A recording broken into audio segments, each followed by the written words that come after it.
Hi friends, இன்னைக்கு பச்சை பயிரும் பீர்க்கங்காய் வச்சு தால் செய்கிறேன். நான் ஒரு 2 பீர்க்கங்காய் நீட்டாக இருக்கிறத எடுத்துருக்கேன்.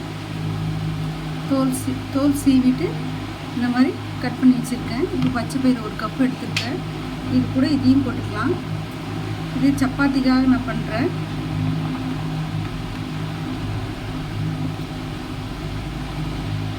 இப்போது இதில் பெருங்காயத்தூள்,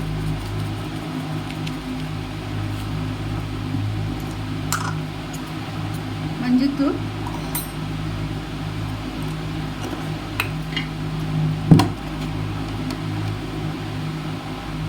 மிளகாத்தூள். உங்களுக்கு மிளகாத்தூள் வேணாலும் நீங்கள் பச்சை மிளகா கூட போட்டுக்கலாம். நான் இப்போ மிளகாத்தூள் போட்டுக்கிறேன். இப்போது நான் 2 வெங்காயம், 2 தக்காளி, பொடியாக கருப்புன பூண்டு இதெல்லாம் போட்டுக்கணும்.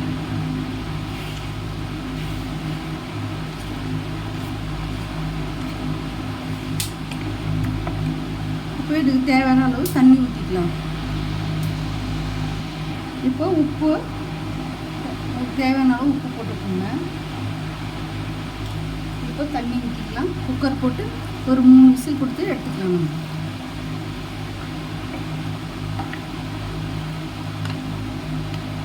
இது சப்பாத்தி தோசைக்கெலாம் நல்லாயிருக்கும். ஆனால் உண்மையான சப்பாத்திக்கு நல்லாயிருக்கும். நீங்களும் ட்ரை பண்ணி பாருங்கள். நம்ம ஒரே மாதிரியாக செய்கிறதோட இந்த மாதிரி பயிர் வகை இந்த மாதிரி எதனா ஒரு காய் போட்டு இந்த மாதிரி தால் மாதிரி பண்ணிங்கன்னா சப்பாத்திக்கு யூஸ்ஃபுல்லாக இருக்கும். ட்ரை பண்ணி பாருங்கள். இப்போ இதை ஒரு 3 விசில் கொடுத்து எடுத்துகிட்டு வந்துடலாம். மேஷ் பண்ணிக்கலாம்.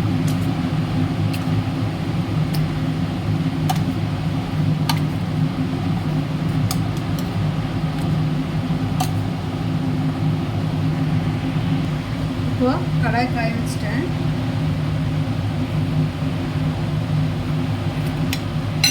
இப்போ கொஞ்சம் கூட நெய் ஊற்றிக்கலாம்.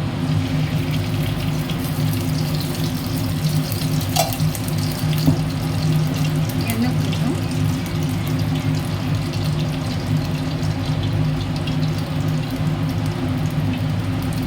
கொஞ்சம் காஞ்சதும் கடுகு,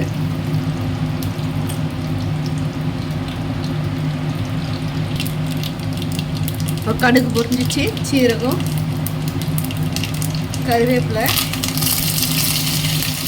சிம் பண்ணிக்கோங்க. அப்புறம் நம்ம இதை தாளிச்சிட இது போட்டுக்கலாம்.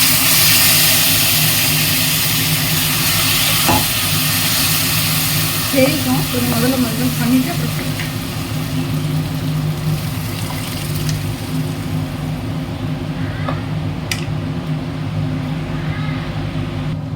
பாருங்க தால் கொச்சிச்சு. இப்போ கொத்தமல்லி தழை போட்டுட்டு இறக்கிடலாம். நான் இது கூட கொஞ்சம் கஸ்தூரி மேத்தி போடுறேன். உங்கள்கிட்ட இருந்தால் போடுங்க, இல்லைன்னா பரவாயில்ல.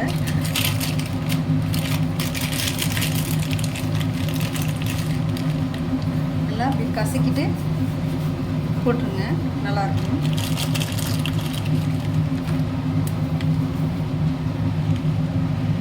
அவ்வளோதான் ஃப்ரெண்ட்ஸ், நம்ம பீர்க்கங்காய் பச்சை பயிறு தால் ரெடி ஆகிடுச்சு. நீங்கள் சப்பாத்தியோட சர்வ் பண்ணுறேன் பாருங்கள்.